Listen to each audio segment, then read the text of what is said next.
اچھا یہ بتائیں کہ انجینئر محمد علی مرزا سے کیا مسئلہ ہے آپ کا؟ یہی اختلاف ہے صحابہ کے بارے میں زبان درازی کا. مثلا چلیں آپ نے پوچھ لیا, میں آپ کو کیونکہ جو موٹے بات بتاتا ہوں. اس سے پہلے مجھے فیڈ بیک یہ ملا کہ آپ کہتے ہیں وہ جہلمی, آپ کہنا چاہ رہے ہوتے ہیں جہنمی. نہیں اللہ معاف کرے, میں نے کبھی نہیں کہا, آپ ثابت کر دیں. نہیں اچھا چلیں اختلاف بتائیں کیا آپ کا؟ اختلاف سن لیں, لمبی چوڑی فہرست ہے. نمبر 1, مرزا جہلمی صاحب فرماتے ہیں کہ قرآن پاک کو بغیر ترجمہ پڑھنا ایسے ہے جیسے فرینچ میں گالیاں نکالنا. اب مجھے بتائیں کہ قرآن پاک کو بغیر ترجمہ پڑھنا ایسے ہے اللہ کے کلام کو جیسے فرینچ میں پڑھنا. ہاں ثواب ہے, بالکل ہے. الف لام میم 30 نیکیاں ہیں, بے شک بے شک. اس کا کسی کو ترجمہ آتا ہے؟ نہیں. تو بغیر ترجمہ پڑھنا ثواب ہے کہ گناہ؟ ہم تو ثواب سمجھتے ہیں. تو پھر یہ مردے کا یہ فتویٰ. پھر اگلی بات سمجھے, وہ اپنے بارے میں بغیر مرزے کا, مرزا کیا ہے اس کو مرزے کہہ رہے ہیں. اچھا مرزے جو یار کبھی آپ اس طرح کہتے ہیں جیسے یہ تو گالی ہیں. قادیانی وہ جو ہے کیا نام ہے اس کا, ملعون جو ہے جس نے قادیانی, کبھی آپ اس کو اس طرح سے پکارتے ہیں جیسے آپ غلام احمد قادیانی کو پکار رہے ہوتے ہیں. ہماری پکار پہ بھی اعتراض ہے اور اس کی گالیوں پہ بھی نہیں. اچھا دوسری بات یہ ہے, مجھے ایک بات بتائیں, وہ یہ کہتا ہے, یہ دیکھیں یار دکھ اور افسوس ہوتا ہے, یہ ابھی ہم نے جو پیچھے ڈسکس کیا نا, یہ اس کے الفاظ ہیں کہ جہنم کی طرف بلانے والا گروہ امی عائشہ, طلحہ, زبیر اور سیدنا امیر معاویہ کا. یہ وہ بڑے بڑے ریفرنسز دیتا ہے ویسے یار. پھر وہی بات آ گئی, جہنم کی طرف صحابہ بلاتے ہیں. تو یہ لوگوں کے اندر جو اتنا بڑا فتنہ پھیلا رہا ہے, نعوذ باللہ صحابہ کرام تو جہنم کی طرف نہیں بلا سکتے, لیکن ابھی آپ نے کہا ہے کہ غلطی تو کسی سے بھی ہو سکتی ہے, جو انسان ہو. نہیں خارجی تھے, وہ خارجی تھے, اللہ کے رسول نے بیان کر دیا نا. کیا کوئی ایسا خارجی تھا جو نبی پاک صلی اللہ علیہ وسلم کی زندگی میں آیا تھا نبی کریم کے پاس؟ نہیں, ایمان کی حالت تک رہا نبی پاک صلی اللہ علیہ وسلم کی زندگی تک, بعد میں خارجی بن گیا. نہیں میں آپ کو بتاتا ہوں, نبی کریم نے میرے سوال کا جواب دیں. ایسے کوئی صحابہ کرام ہیں, یہ بات یاد رکھیں, کوئی صحابی جو ہوتا ہے نا اس کی شرط یہ ہوتی ہے ایمان کے اوپر فوت ہوا. یہ بات فوت ایمان پہ ہوا. ہاں یہ بات شرط ہے. نبی پاک صلی اللہ علیہ وسلم کی زندگی تک ایمان پہ نہ ہو اور فوت بھی ایمان پہ ہوا ہو, تو اسی کو صحابی کہتے ہیں, ورنہ تو مرتد نہیں تھے ہوگے. جیسے کربلا میں مسلمہ کذاب, کربلا میں کئی لوگ شامل تھے جو صحابہ کرام. میں یہی کہہ رہا ہوں مسلمہ کذاب, یار اس سے بڑی کیا دلیل ہے؟ مسلمہ کذاب کے خلاف صحابہ نے جہاد نہیں کیا. مانعین زکوٰۃ جو تھے, منکرین زکوٰۃ, اس کو سیدنا ابو بکر نے کیا کہا تھا کہ جو نماز اور زکوٰۃ میں فرق کرے گا میں ان کو مرتد سمجھتا ہوں. تو اس صحابی کی شرط یہ ہوتی ہے حالت ایمان میں رسول اللہ کا دیدار کیا اور حالت ایمان میں دنیا سے کیا. یہ عام فہم بات ہے, یہ اشکالات. پھر آپ مجھے بتائیں, اس نے ایک جملہ کہا کہ یہودی کہتے ہیں کہ رسول اللہ صلی اللہ علیہ وسلم کل کے چھوکرے. آپ مجھے ایک بات بتلائیں, پورے یہودیوں نے اس سے بھی سخت کہا ہوگا, لیکن کسی یہودی نے رسول اللہ کے بارے میں یہ الفاظ نہیں کیا. ہمارا ان سے مطالبہ, آپ ہمیں وہ کتاب دکھائیں جس میں کسی یہودی نے رسول اللہ کو کل کا چھوکرا کہا ہو, اگر آپ علمی.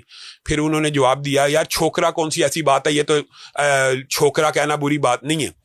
تو ہمارے عالم دین نے اس کو چھوکرا کہا مردے کو, تو کہتا ہے یہ مجھے گالیاں دے رہے ہیں.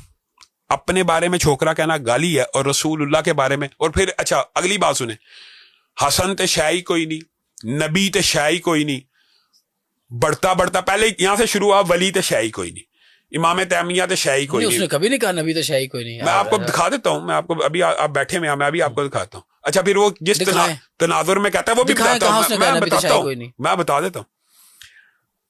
ولی تشائی کوئی نہیں, میں یہ جو باتیں کر رہا ہوں یہ باحوالہ میں دوں گا آپ کو. بابے تشائی کوئی نہیں, بابے تشائی کوئی نہیں سے بابے کی شائی کوئی نہیں کی بات اتنی اہم نہیں ہے جتنی یہ اہم ہے. آپ تو دیکھیں, اب آپ یہاں بیٹھ کے ماشاءاللہ, جو کہ بہت اچھی بات ہے, بریلوی اسکول آف تھاٹ کو ڈیفینڈ کرنا شروع ہو گئے مرزے کی نفرت میں. میں کب کہہ رہا ہوں, میں تو کہہ رہا ہوں کہ بات سنیں, وہ کس تناظر میں کہتا ہے آپ نے یہ سمجھنا ہے. بڑھتا بڑھتا کہاں تک پہنچ گیا, حسن تشائی کوئی نہیں کہتا. اگر نہ کہو میں ذمہ دار ہوں, میں ذمہ دار اسٹیج پہ. نبی تشائی کوئی نہیں, اگلی بات بھی سن لیں, یہاں تک پہنچا کہ نبی تشائی کوئی نہیں, وہ جواب دیتا ہے اللہ دے سامنے. آپ اگر نہ کہو تو میں ذمہ دار ہوں, اور اس کی آگے بوگس بھونڈی دلیل ہوتی ہے حسن جب میں نے یہ حدیث حسن پیش کی, آپ کو یہ بھی جواب سنیں کہ اس نے کیوں کہا تھا. یہ میں تشیع سے بھی پوچھتا ہوں کہ حضرت حسن کو رسول اللہ نے کہا یہ میرا بیٹا سردار ہے, یہ مسلمانوں کے 2 گروہوں میں صلح کرائے گا, اور ساتھ عظیم بھی کہا مسلمانوں کے 2 عظیم گروہوں میں صلح کروائے گا. میں نے کہا کہ حسن کو نہیں تھا پتا کہ یہ جہنم کی طرف بلانے والا گروہ, صلح کیوں کی؟ تو آگے کہتا ہے حسن تے شے کوئی نہیں نبی دی حدیث دے اگے, اگر یہ نہ کہو میں ذمہ دار ہوں. اور پھر کہنے لگا نبی بھی شے کوئی نہیں اللہ دے اگے. اور بھائی اللہ کے آگے بھی نبی شے ہوتی ہے, اللہ کے آگے بھی نبی مقرب بندے ہوتے ہیں, یا حسن بھی نبی کے محبوب بندے ہیں. نہیں, اللہ کے سامنے تو ایک انسان کی حرمت کعبے سے زیادہ ہے. تو یہ اچھا اب آپ سمجھیں, اس لیے ہمارا اختلاف ہے. ہمارا کوئی اس کے ساتھ ذاتی جھگڑا یا جائیداد کا جھگڑا نہیں. لوگ یہ سمجھتے ہیں کہ وہ ذرا ریٹنگ زیادہ لے لیتا ہے اور وہ اہل حدیث ہے اس لیے آپ کا اختلاف ہے. واللہ باللہ تاللہ ہمارا اختلاف صرف دفاع صحابہ وہ بھی اہل حدیث ہے رسول کے نہیں. وہ کیسے اہل حدیث ہے؟ وہ تو اپنے آپ کو کتابی بابی جو کہتا ہے ایسا کوئی نام ہے. مجھے اس کا کوئی مسلک نہیں ہے. وہ اہل حدیث اسکول آف تھاٹ تو اس کے قریب سے نہیں گزرا. صرف توحید کے اندر اس کی کچھ باتیں ہمارے ساتھ ملتی ہیں. شام بھائی یار کسی چیز کا مل جانا مسلک ہے نا, مسلک مسلمان اور کرسچن اور یہودی ہونا تو پتہ چل جاتا ہے نا. میں مسجد میں جاؤں گا تو میں مسلمان ہوں, ایک آدمی گرجے میں جائے گا تو کرسچن ہے, یا مندر میں جائے گا تو ہندو ہے. لیکن ایک انسان اگر میں یہاں بیٹھ کے کہوں شام بھائی میں اہل حدیث ہوں, میں بریلوی ہوں, میں شیعہ ہوں, تو آپ کو ماننا پڑے گا کیونکہ خدا کو پتا ہے میں اندر سے کیا ہوں. وہ اپنے آپ کو اہل حدیث کلیم نہیں کرتا, اگر کرے گا تو مان لیں گے.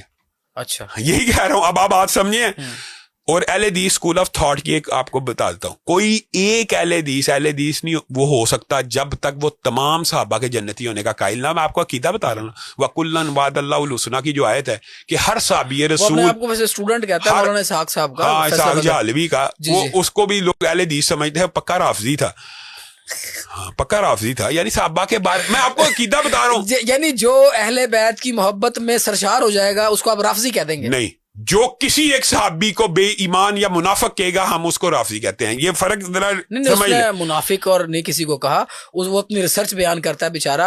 اور اس دور میں کیمرے تھے لیکن اتنی ایکسس نہیں تھی جو بندہ یہ سمجھتا ہے کہ سیدنا امیر معاویہ جہنم کی طرف بلانے والے ہیں, خالد بن ولید ایسے تھے, ابو سفیان ایسے تھے, فلاں ایسے تھا. اہل حدیث کی میں آپ کو نشانی بتا رہا ہوں نا مسلمہ, کہ کوئی آپ نے کہا ہے کہ ہر صحابی رسول جنتی, جو جس کا یہ عقیدہ وہ اہل حدیث ہے. وہ تو نبی پاک صلی اللہ علیہ وسلم کیا گئے نا کون کون جنتی ہے, مطلب عشرہ مبشرہ میں نام بھی بتا گئے. وہ ہے معین جنتی. اچھا یہ قرآن پاک نہیں پڑھا, وَكُلًّا وَعَدَ اللَّهُ الْحُسْنَى, اے اللہ کے رسول ان سب صحابہ کے ساتھ میں نے جنت کا وعدہ کیا. اللہ نے کہا رضی اللہ عنہم ورضوان, اس کے اندر تخصیص تو نہیں ہے, اس کے اندر ہر صحابی رسول جنتی ہے, ہر صحابی رسول جنتی ہے.